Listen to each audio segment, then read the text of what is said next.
More people have officially died of COVID on Joe Biden's watch than did on Donald Trump's watch, which creates a problem for Joe Biden. Because last year, Biden claimed that any president with as many COVID deaths as Trump on his watch has no right to be the president of the United States. Here is Jen Psaki twisting herself into illogical pretzels to defend her party's incoherent view of death.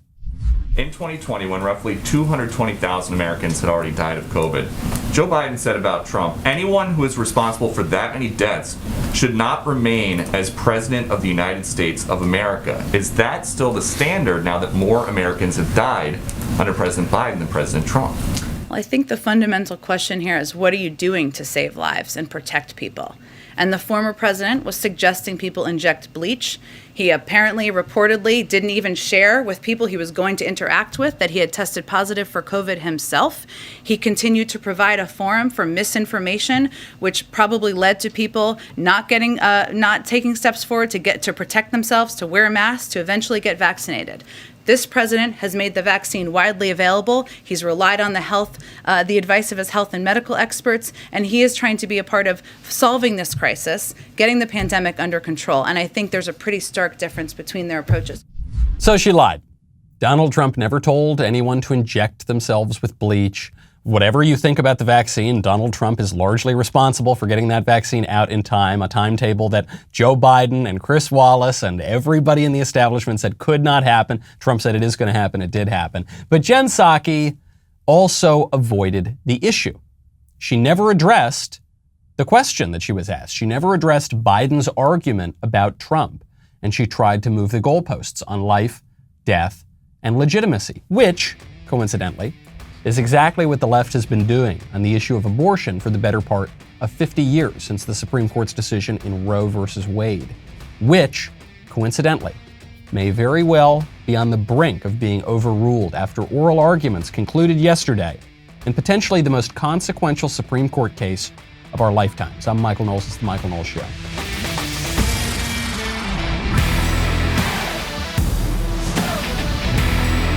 Welcome back to the show. My favorite comment yesterday, by far, was from Mikey79, who said, now that Cuomo got canceled from CNN, the Daily Wire should hire him like they do with everyone that gets canceled by the media. Yes, I agree. I was thinking, is it worth hiring a canceled CNN host just for the lulz? And I thought, I don't know, it seems kind of self-undermining, but no, I think for the lulz, it would be 100% worth it. I can't wait for the Chris Cuomo show brought to you by the Daily Wire. I can't wait to have Fredo on backstage just so that we can kick him around. That'd be a lot of fun. It would make me feel very virile. And if you want to feel very virile, I would recommend you check out Roman. Whether you've been married for years or are just getting started, having the confidence that comes from preparation means that you are free to enjoy the moment when the moment comes. Go to getroman.com/Knowles, Knowles, to speak to a U.S. licensed healthcare professional about erectile dysfunction and get $15 off your first month of treatment. The benefits of ED treatment can help you reconnect with your loved one and rediscover the joy of that thing that is very fun to do. Roman Ready is confidence personified. It is the self-assurance that comes from knowing you've prepared yourself for the moment when intimacy arrives. Roman's system is completely confidential, totally discreet, no big logos or labels on packages. I know this is the sort of thing that men don't want to talk about. Well, you don't really have to talk about it too much. You can get your online evaluation and get ongoing care for ED from the comfort and privacy of your own home. Go to getroman.com/Knowles, Knowles. If you're prescribed, get $15 off your first month of ED treatment. Make sure you are ready to have confidence and control. Roman Ready. The oral arguments yesterday in the Dobbs versus Jackson women's health case were incredible. They went on for 2 hours. Very few people listened to the whole thing, though it actually was incredibly engrossing, mostly for the failures of the pro-abortion side and the pro-abortion justices to make their case. I listened to every minute of it. I've got the highlights for you. Here is, it actually started with the pro-life side making their arguments and the more conservative judges asking questions, but I want to start with the pro-abortion side. Just to demonstrate what a thin argument they made. Mr. Chief Justice, and may it please the court, Mississippi's ban on abortion 2 months before viability is flatly unconstitutional under decades of precedent. Mississippi asks the court to dismantle this precedent and allow states to force women to remain pregnant and give birth against their will. The court should refuse to do so for at least 3 reasons. First, stare decisis presents an especially high bar here. In Casey, this court carefully examined and rejected every possible reason for overruling Roe, holding that a woman's right to end a pregnancy before viability was a rule of law and a component of liberty it could not renounce. The question then is not whether Roe should be overturned, but whether Casey was egregiously wrong to adhere to Roe's central holding. Second, Casey and Roe were correct. For a state to take control of a woman's body and demand that she go through pregnancy and childbirth with all the physical risks and life-altering consequences that brings is a fundamental deprivation of her liberty. Third, eliminating or reducing the right to abortion will propel women backwards. Okay, it goes on and it gets even vaguer and less grounded to reality. Did you notice what was missing in her opening argument? The Constitution, the law itself. She focuses on 2 things. She focuses on precedent and stare decisis, which is just a fancy term for precedent, and she focuses on liberty in the abstract. But what about the Constitution? What about the laws? Where is the so-called right to abortion? Where is it in the Constitution? You're saying that this new law in Mississippi, this pro-life law, is unconstitutional. Show me. Where is it? She can't. She keeps going back to precedent. The precedents being Roe versus Wade and then Planned Parenthood v. Casey, which kind of affirmed Roe versus Wade, but actually kind of changed the reasoning. It came to the same conclusion, which is that there's this mythical right to abortion in the Constitution.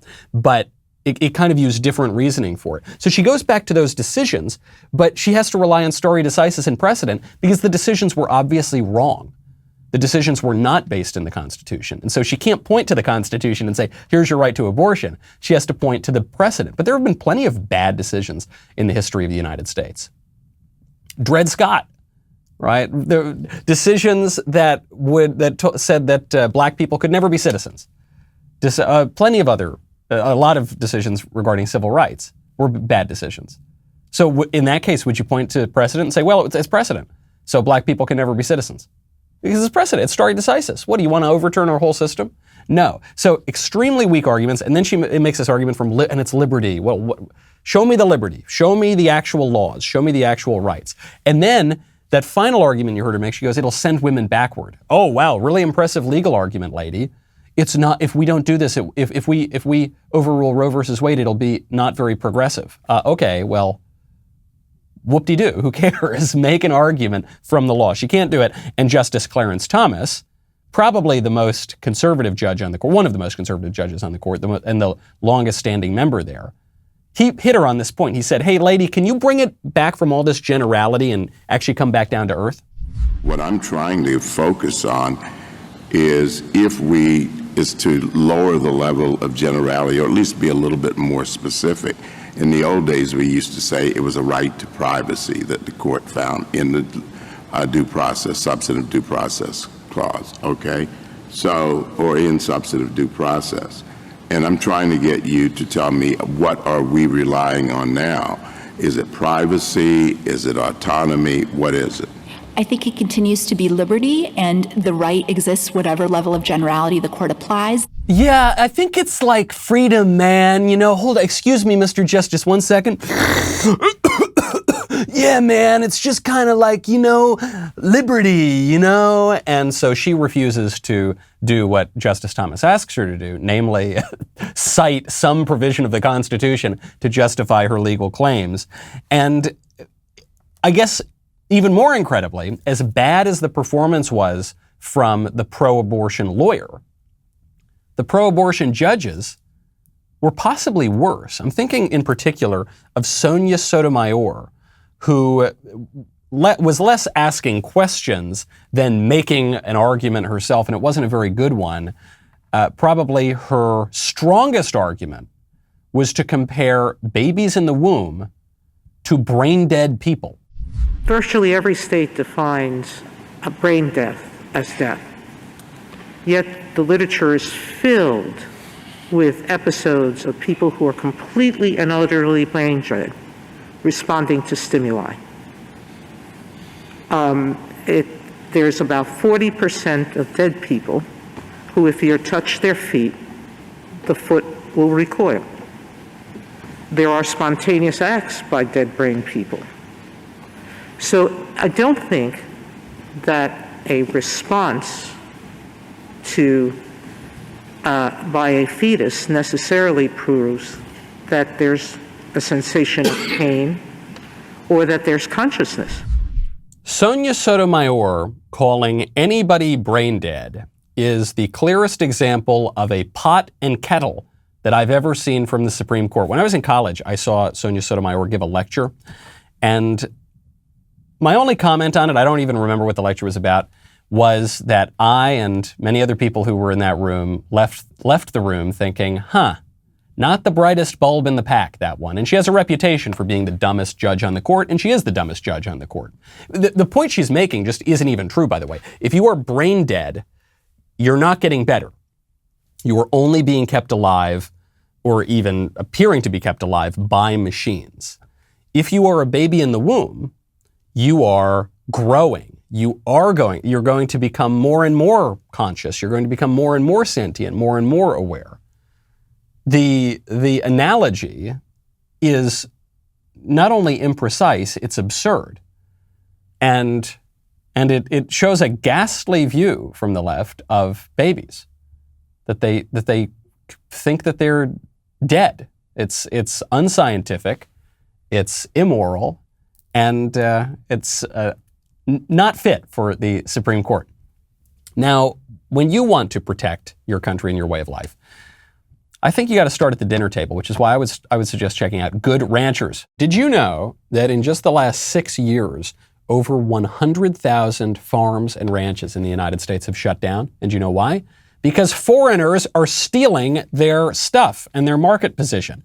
Foreign meat is stealing their business and robbing you of the quality and flavor that you deserve. That's why Good Ranchers is here. A lot of the meat that you'll see in the grocery store that has a kind of USA type label on it is actually not from America. It's actually from other countries, and then it's processed here. Don't do that. The Good Ranchers have gone out. They have found great American ranches, really exceptional quality beef, better than organic, chicken, really top quality stuff. I love the burgers myself. To me, the burgers are absolutely out of this world. Go to goodranchers.com/Knowles, Knowles, right now. Get 10 free bistro fillets. In addition, if you subscribe, you will save $25 off each subscription box of mouth-watering American meats for life. These boxes will show up on schedule right to your door. That is 10 free bistro fillets. That's a $119 value, free express shipping, and $25 off your monthly subscription for life at goodranchers.com/Knowles, goodranchers.com/Knowles, or use code Knowles at checkout. 10 free bistro fillets, free express shipping, $25 off your monthly subscription for life, goodranchers.com/Knowles.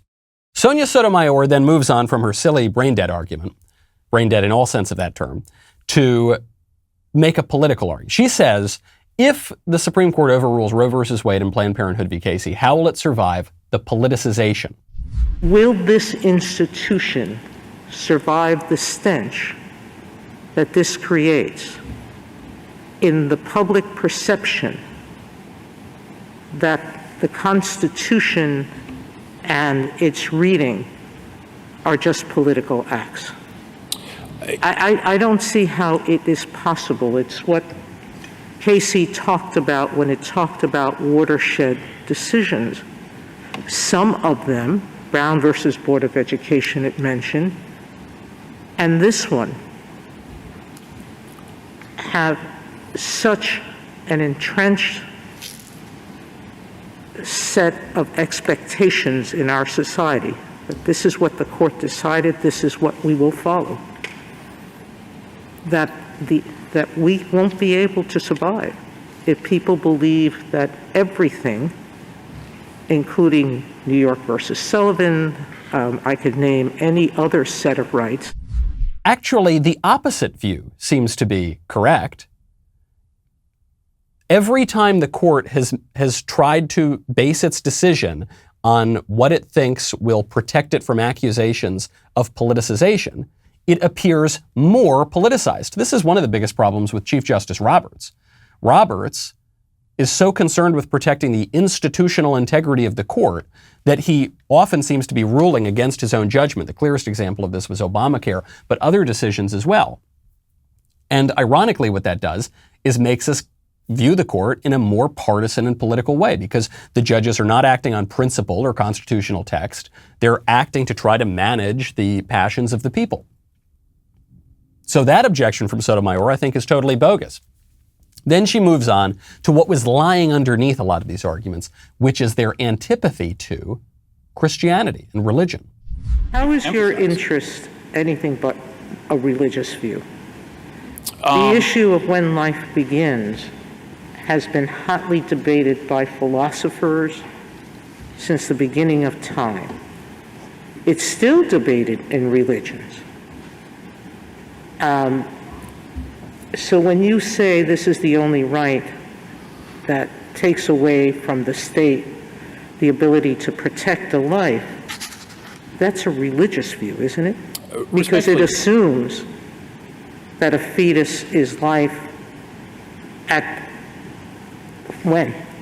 You're not drawing when do you suggest we begin that life? Your Honor, aside from... I'm putting it aside from religion. I'll try to, I think there might be more than one question, and I'll do my very best, Justice Sotomayor. I think this court in Gonzalez pretty clearly recognized that before viability, we are talking with unborn life with a human organism. And I think the philosophical questions Your Honor mentioned, all those reasons that they're hard, they've been debated, they're important, those are all reasons to return this to the people, because the people should get to debate these hard issues. How is your view anything different than a religious view? I'm almost doing a Fauci for Sotomayor here. I guess they're both from New York. Well, I guess it is kind of a religious view, but so is your view, Your Honor. If the question is, when does life begin?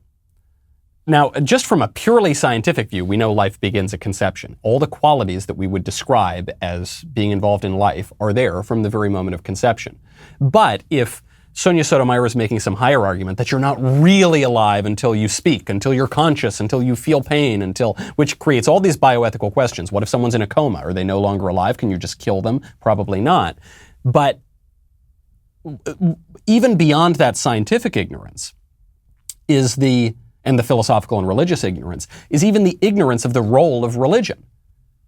What Sonia Sotomayor is saying is that my religious view, this sort of materialist, feminist, leftist religious view, that is totally kosher, completely protected by our political tradition. But your religious view, that human life has worth and we should protect it, that is totally outside the purview of the Constitution. How dare you force your religion on me? But it's all religious. You know, we say politics is downstream of culture. Well, culture is downstream of religion. Cult and culture come from the same root word. So obviously when we talk about the morality of killing people, we're talking about religion. When we talk about the morality of taxes, we're talking about religion. Okay? You can't escape that. And what these lib justices are blinded to is their own religious views, which they consider to be common sense and totally accepted by everybody. And they're willing to punish you if you don't accept their kooky religious views. Justice Breyer did the same thing. Religion kept popping up. Justice Breyer is a slightly more intelligent lib lawyer on the court. And he kept asking the pro-life side, well, hold on. I want you to cite secular people. I want you to cite atheists in your argument. Are there secular philosophers and bioethicists who take the position that the rights of personhood begin at conception or at some point other than viability? I believe so. I mean, I think there's a wide array, of people of kind of all different views and of no faith views who would reasonably have that view, Your Honor. It's not tied to a religious view, and I don't think, were it otherwise, this court's jurisprudence on this issue would run right into some of its religious exercise jurisprudence. So the pro-life lawyer there does a good job of remaining measured and respectful, but I think the real answer to this question is, who cares? Who cares what some secular, liberal, atheist philosopher thinks? Those people are idiots. They're wrong. It's like saying, excuse me, counsel, can you cite a radical leftist who agrees with your view? No, I can't, because I'm a conservative and the leftist is wrong. Hey, counsel, can you cite someone who is wrong about the fundamental question, the basic nature of reality? Can you cite someone who's completely wrong about that to back up your argument? No, I can't, because I try not to base my arguments on the thoughts of dummies. By the way, this country, America, which I know we're supposed to say is super secular and separation of church and state or whatever, America is based on the idea that there are certain unalienable rights that we are endowed with by our Creator, who exists, and those rights are life, liberty, and the pursuit of happiness. If that Creator, whose name is God, does not exist, then the premise of the country doesn't make any sense. So far from being a secular atheist country like these silly people want us to believe, we are not. The country is based on religion, and specifically it's premised on Christianity. So Justice Thomas, thankfully, Justice Thomas comes in, and he tries to bring this back down to reality. He says, hold on, wait, we're talking about abortion, right? Can we get back to the thing about abortion, please? General, would you specifically tell me, state what the right is? Is it specifically abortion? Is it liberty? Is it autonomy? Is it privacy?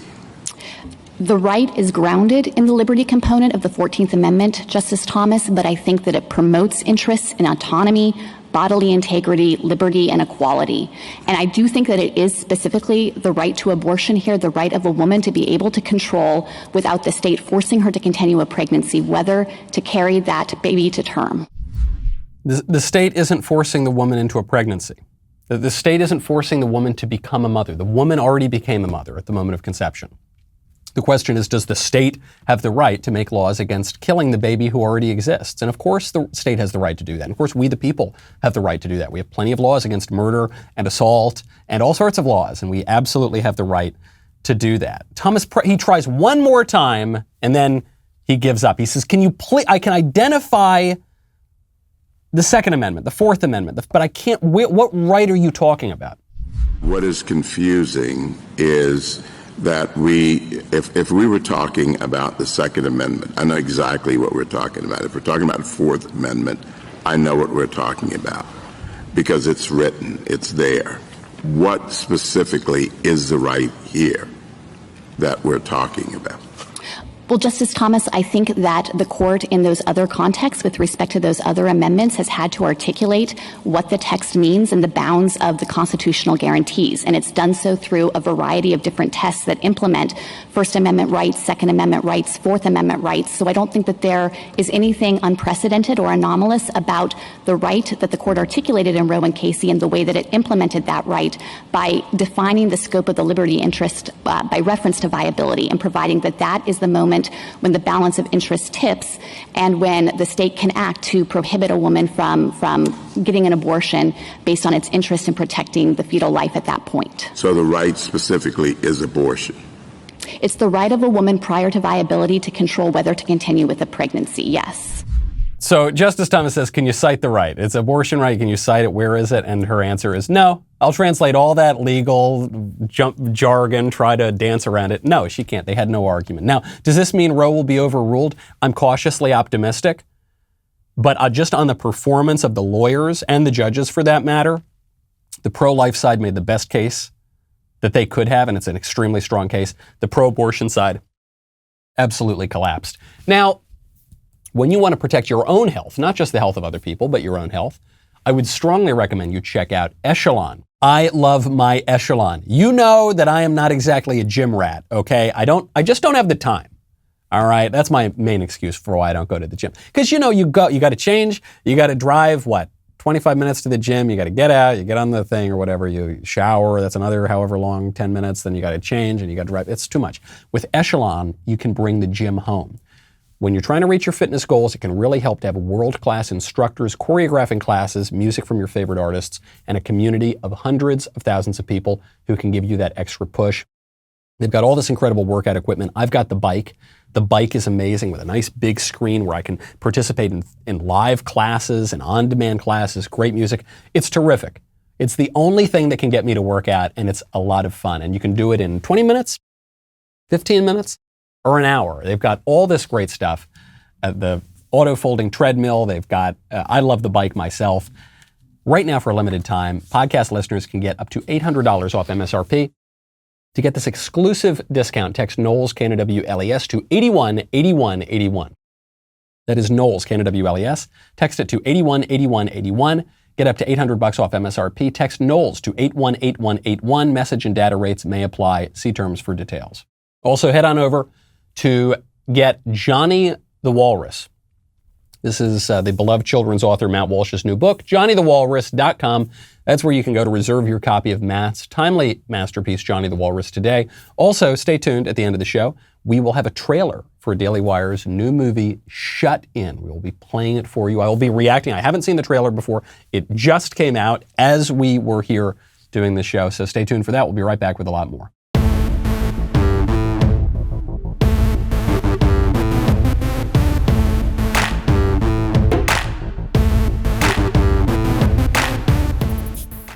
You know, moving on from the Supreme Court, we're going to hear more about this case, obviously, in the months to come. But beyond that, just to the issue, there is one objection that I have heard from even otherwise kind of conservative people on this issue of abortion. And it actually does get to the heart of it. It gets to the heart of the whole abortion debate. And it's not even about the life of the baby, and it's not even about competing rights between the baby and the mother. It gets to this question of men and women. And they will say, well, it's not fair.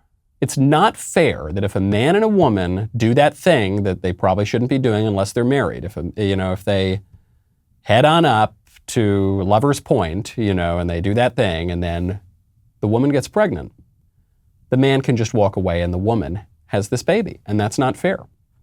How's that fair? How are we going to tolerate that? Why is it that the man can just walk away and the woman can't? Because men and women are different. That's why. That's why.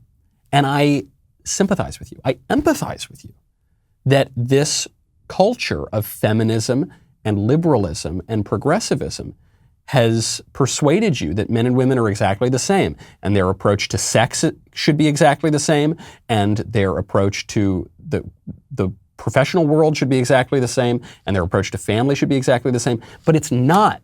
That's just a lie. It's just dumb and wrong and dishonest and false. Men and women are different. And so when the men and women's experience of the world is going to be a bit different. And certainly men and women's experience of sex and pregnancy is going to be different. And I'm sorry that you were lied to by feminists and leftists and secularists and all the rest of them. But it's just the case. And so what the left has tried to do to hide the difference between men and women is give women this special right to kill their babies. Because they think if women have the right to kill their babies, then they can at least kind of pretend that their experience of sex and pregnancy will be the same, right? Because you won't necessarily have to raise this kid or even deal with the question of giving the baby up for adoption. There are plenty of parents who want to adopt babies, many more parents who want to adopt than babies up for adoption. But you won't even have to deal with that, because if you can just go to this doctor in the secret little room and the doctor will kill your kid, and then it'll be just like you're a man. You can just walk away. Now, there can be laws to protect women here, right? End no-fault divorce. That would protect women. Make men already have to pay a lot of child support, but toughen up the child support laws, sure. You can pass laws to make this a little better, but the central fantasy here is that men and women are exactly the same. And the grave crime and sin that has been used to defend this fantasy that men and women are exactly the same and to bolster that appearance is this special right for women to kill their babies. That is a hideous crime, and the fantasy is wrong too. And when society lives according to fantasy, things don't turn out very well. Speaking of which, there's a TikTok that's gone viral from our friends over at Libs of TikTok, one of the great Twitter accounts, of a transgender Satanist explaining, and he's got all these facial tattoos and lots of crazy piercings and looks, it would seem intentionally very scary. He's obviously got a lot of problems. And he's explaining the philosophical center of his strange appearance. I'm just going to post this every time people ask me the same questions over and over again. My name's Farah. I am a trans woman as well as an intersex woman. My pronouns are she, her, they, them, or your grace. My eyes are tattooed. My nose is a piercing. I identify as a threat, a nightmare, and a goddess, so please bow down to me. I do not believe in God, I don't worship the devil, but yes, I am a Satanist, which means I am my own God and I worship myself. Thank you. Have a good day. So a lot of people are looking at this and saying, man, there's a lot of untreated mental illness out there. And I bet this person has some psychological problems. But the person also has spiritual and philosophical problems. And today, because our country operates in this very materialist way, where we deny spiritual reality, and it makes us go kind of schizophrenic, because on the one hand we say there's no such thing as the soul or spirit, we're just meat puppets and we're just bags of chemicals. But then on the other hand we say our bodies don't mean anything, and if I'm a man and I think I'm a woman, then I actually am a woman. And the physical world, the flesh means nothing and the spirit means everything. And we've got this really schizophrenic view rather than the reality of the situation, which is that we're body and soul combined, right? Body and spirit together. So the more interesting thing that this person says is, beyond the eye tattoos and the face tattoos and the giant piercing through his nose and all that, he says, I'm a Satanist, but I don't believe in God, and I don't worship Satan. I worship myself, and I am a god, and I'm a goddess. Like, as though this is some clever thing. You'll hear this from certain Satanist groups. They say, we're using the word Satanism kind of ironically. We don't really believe in gods and deities and devils. We just worship ourselves. As if that isn't what Satanism always was. That is Satanism. That's what Satan did. That's what made Satan fall like lightning from heaven. It was Satan, an angel, chose to worship himself and pursue his own will rather than the will of God. This is just straight out of the Bible. And then he falls from heaven and goes down to hell. This is what John Milton writes about in Paradise Lost. He says Satan is saying this when he's cast down into hell. He says the mind is its own place and can make a heaven of hell and a hell of heaven. But that isn't true. You actually can't do that. And the more that the Satan in Milton's Paradise Lost thinks that way, the worse off he becomes, and eventually becomes a snake, and anywhere he turns, he's stuck in hell. As are these people. If you pursue your own will, divorced from the moral order, if you pursue your own disordered desires, divorced from good, and if you pursue your own fantasies, divorced from reality, you are going to end up in hell. In the afterlife and in this life too. And in your personal life and in society too. And that person who has all those problems on TikTok, that person would seem to be living in a kind of hell. And maybe we all focus on the chemical reasons for that. Maybe this person needs to take this drug or this antidepressant or whatever. But there's a spiritual and philosophical issue here too. And the same thing goes for our public life. The same thing goes for abortion. Okay? And a lot of other political issues, but abortion's a pretty clear one because it involves a mother killing her own child. You can't escape it. You can't escape moral reality. You can try. And a lot of people try, even on the right. The left certainly tries, even on the right. The kind of more libertarian point of view is that we can escape the moral order.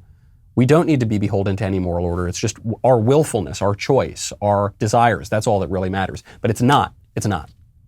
And the men who developed our country knew that. And great statesmen throughout history have known that. And we, stupidly, have forgotten that. And the more we forget it, the crappier our country looks. And it's as simple as that. Speaking of living in an increasingly decayed and scary-looking civilization, there's a news report just came out of Australia that some fugitives are on the loose. These fugitives did not commit murder theft, arson. These days, if you commit those crimes, you'll actually be celebrated as long as you're a member of BLM and Antifa. No, these men, they are fugitives, not from justice, but from a COVID quarantine camp. We've been told the trio scaled the fence in the early hours of this morning. Police receiving reports around 4:40 a.m. Now, major police checkpoints have been set up around Howard Springs for the past several hours. As you can see in these pictures, they've been conducting thorough searches in car boots, checking vehicle registrations, cars and buses alike. But in the last half an hour, what we understand is they've actually been dismantled. Exactly why, that hasn't been confirmed. Hopefully good news. We're also not sure yet who these people are connected with, whether it's a repatriation flight or those Aboriginal community members who have been staying here following the Catherine cluster. Davina, what we do know is that this is definitely going to bring this gold standard facility under intense scrutiny. On Sunday, we had a man escape and found on Darwin's party precinct, and this latest situation is only going to put us under the microscope further. So we're going to get, all right, forgive my accent, we're going to get all the cops out there and they're going to bring them back and drag them back to the detention camp where everybody is being held because of the virus. All right, back to you. How's the weather? Yeah. Watching this clip, I did not believe it was serious news. I thought it had to be The Onion or Babylon Bee or a satirical outlet. How the hell did we get here? How did we get to COVID detention camps in a Western, allegedly civilized nation like Australia? How did we get here? A lot of people, beyond the COVID camps, beyond that specific issue, I want to get to the broader political issue.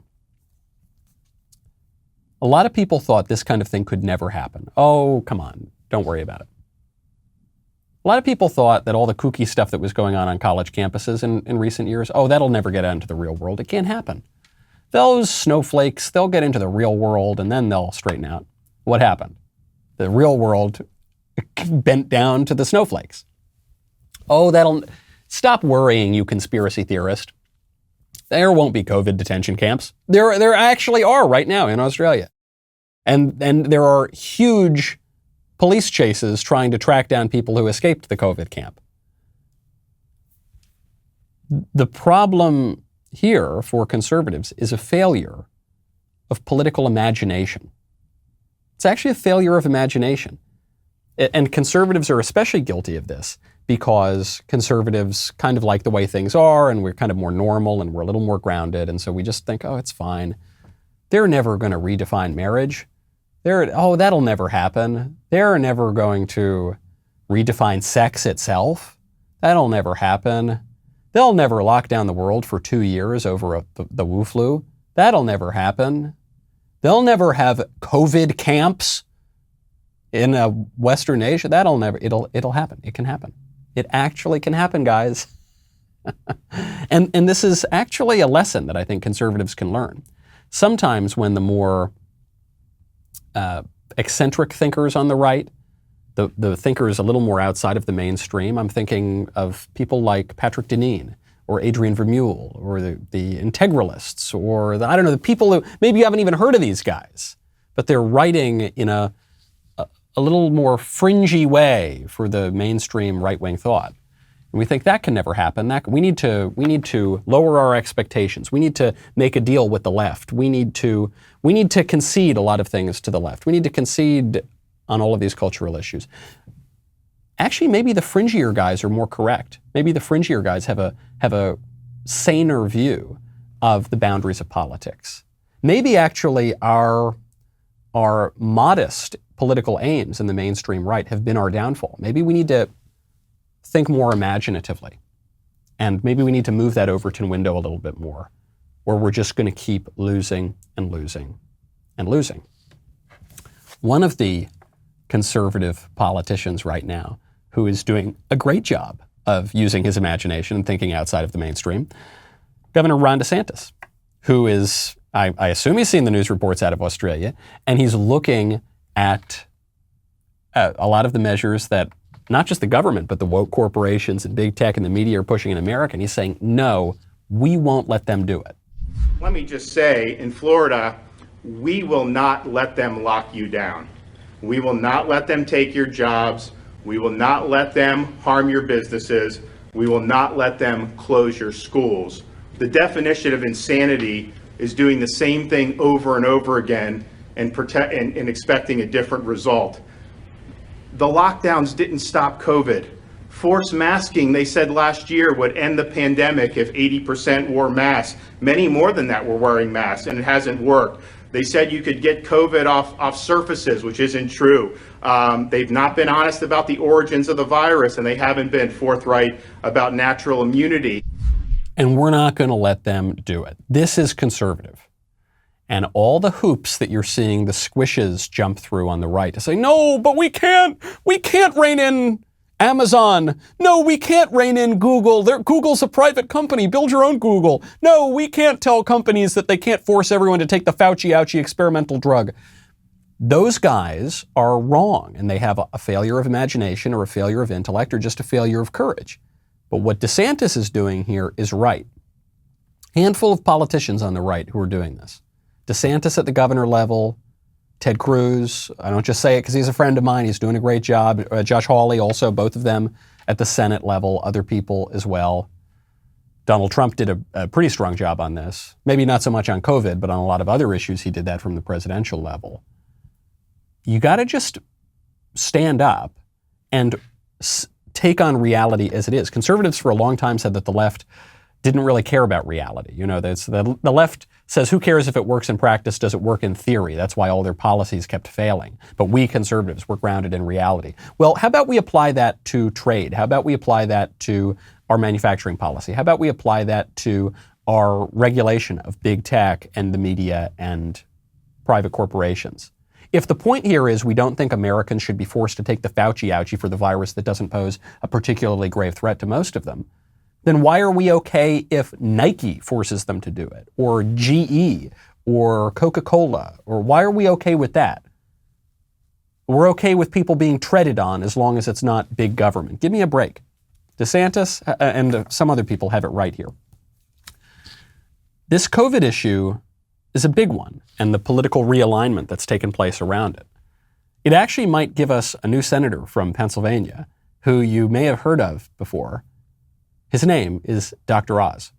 I invented a heart valve that saves thousands of lives. Then I started a TV show to advocate for you taking control of your health, and took on the medical establishment to argue against costly drugs and skyrocketing medical bills. But COVID has shown us that our system is broken. We lost too many lives, too many jobs, and too many opportunities because Washington got it wrong. So Dr. Oz may soon be Senator Dr. Oz. Not unprecedented, by the way. Talk about a failure of imagination. A lot of people are laughing at this, saying this could never happen. Come on, some TV star, a doctor guy, that could never happen. Have you ever heard of Donald Trump? TV star guy, could never become a prominent politician. You ever hear of Ronald Reagan? You ever hear of Sonny Bono? You ever hear of Jesse Ventura? You ever hear of, I don't know, of Al Franken? Yeah, of course they can. Of course they can. It could never be Trump. It could never be Reagan. It could never be, yes, it could. Dr. Oz could be a senator. And he's running on a pretty convincing campaign here because people are upset about the COVID lockdowns and they're going stir crazy, as rightly they should. Dr. Oz's platform, by the way, he went on Sean Hannity's show. His platform is just a very basic kind of 2000s right-wing platform. Cut taxes, reduce regulation. You know, there's nothing particularly shocking or new about his platform. But he's running on, I'm a doctor, the medical industry sucks, they've really messed with you for the past, the public health officials have really ruined your life the last couple of years, and so I'm running. And I wouldn't be surprised if he won. Speaking of running and winning, Stacey Abrams, the alleged current governor of Georgia, she lost that race, but she pretends to be the governor of Georgia, and most Democrats go along with her and pretend that she's the governor of Georgia and that she won her Georgia race. She is running for governor again. Take a listen. You see, I'm here to tell you that just because you win doesn't mean you're won. We've got folks who are ready to take back what they think is theirs, but they are not entitled to our progress. They are not entitled to our justice. They are not entitled to our votes. But either we use them or we lose them. I come from a state where I was not entitled to become the governor.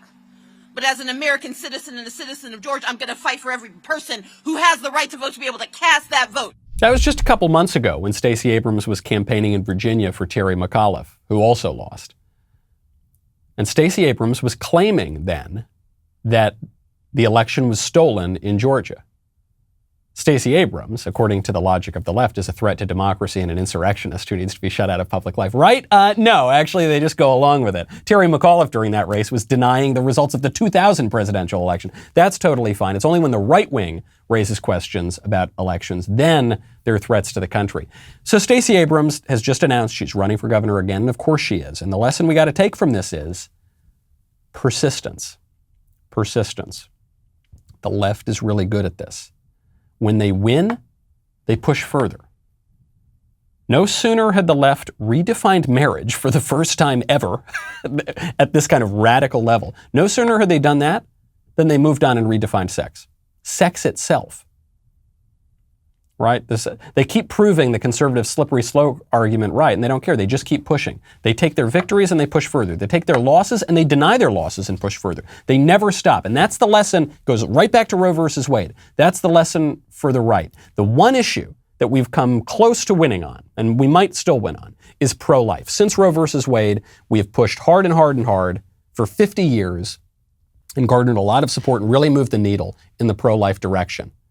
Now we might actually overrule Roe versus Wade. And the lesson there, too, by the way, is once we do it, if we can do it, God willing, push even further. Don't stop. It's not the end. It's only the beginning.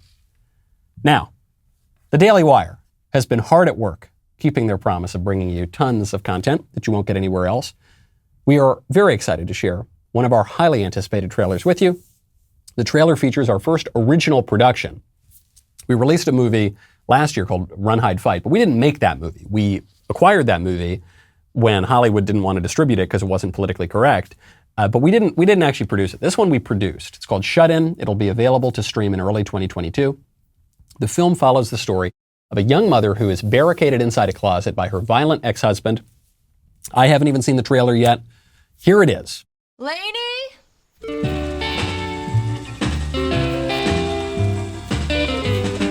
Where have you been? Baby, I'm going away. I'm gonna take off tonight so the kids can sleep most of the way. Well, I'm mostly done. I just need to finish cleaning out the pantry. It's all around. You turn me down, so I'm leaving. Oh, leaving. Thinking through the night. Wishing things were right.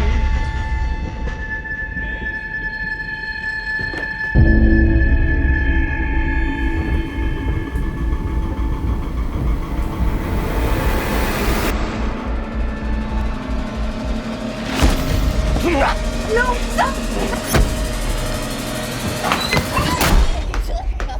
Please let me out! Please!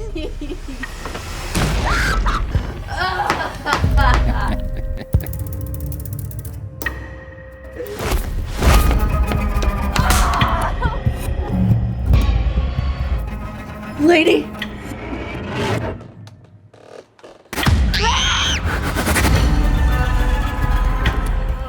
Your daughter, she's very pretty. Don't you touch my kids! Rob! Rob owes me money. There's a lot of money. There's thousands of dollars in the pantry. Have it all.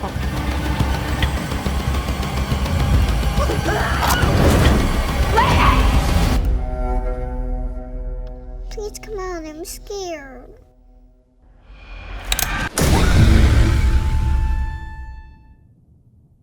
That looks good.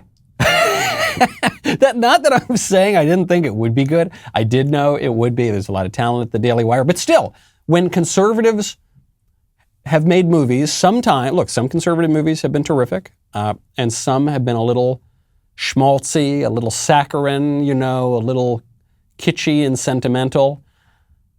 Not that. That looks pretty real and gritty. I can't wait to watch it. Can't wait to watch the whole movie. Make sure you go like and share the trailer on YouTube. Your support makes all the difference.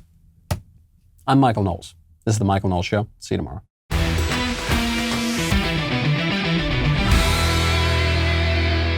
The Michael Knowles Show is produced by Ben Davies. Executive producer, Jeremy Boring. Our technical director is Austin Stevens. Supervising producer, Mathis Glover. Production manager, Pavel Vidovsky. Editor and associate producer, Danny D'Amico. Associate producer, Justine Turley. Audio mixer, Mike Coromina. And hair and makeup by Cherokee Hart. The Michael Knowles Show is a Daily Wire production. Copyright Daily Wire 2021. Today on The Ben Shapiro Show, Roe v. Wade may be on the chopping block after oral arguments at the Supreme Court. And Joe Biden's team prepares for more COVID authoritarianism. That's today on The Ben Shapiro Show. Give it a listen.